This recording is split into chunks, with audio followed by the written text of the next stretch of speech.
Feluq il-25 sena mindu twaqfet l-Assoċjazzjoni tal-Ħaddiema Soċjali t-telet serata ta' qoti tal-premijiet fejn 7 ħaddiema soċjali ingħataw premju għall-ħidma tagħhom fih dan is-settur.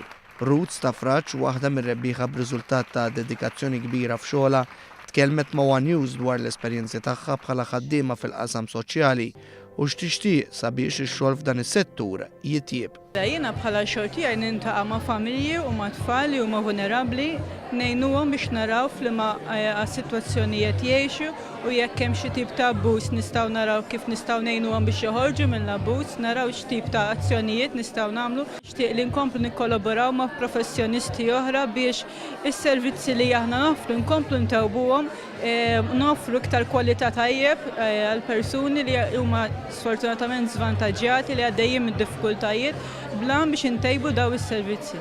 Iċ-chairperson tal-Assoċjazzjoni tal-Ħaddiema Soċjali Charlene Martin tenniet li bħalissa isiru diskussjonijiet sabiex jinstabu modi u soluzzjonijiet ta' kif l-assoċjazzjoni tista' tisponi s-servizzi li toffri. Aħna dejjem nimmiraw li ovvjament is-sitwazzjoni li jiltaw aħna nissapportjaw is-social workers, is-service providers u anke l-gvern tal-ġurnata sabiex huma anka ifasslu liġijiet li jirriflettu x-xogħol li aħna nagħmlu u biex aħna nkunu nistgħu naħdmu anka fix-xogħol li nkunu għaddejjin bih.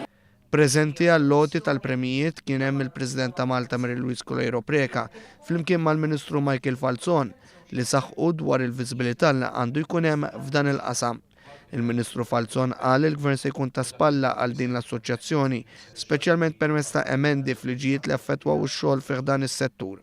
Waqt is-serata ġie osservat ħin ta' silenzju b'rispett tal-memorja tal-attivist soċjali Charles Micheli u Krista Formosa, ħaddiema soċjali li mietu matul il-jiem li għaddew.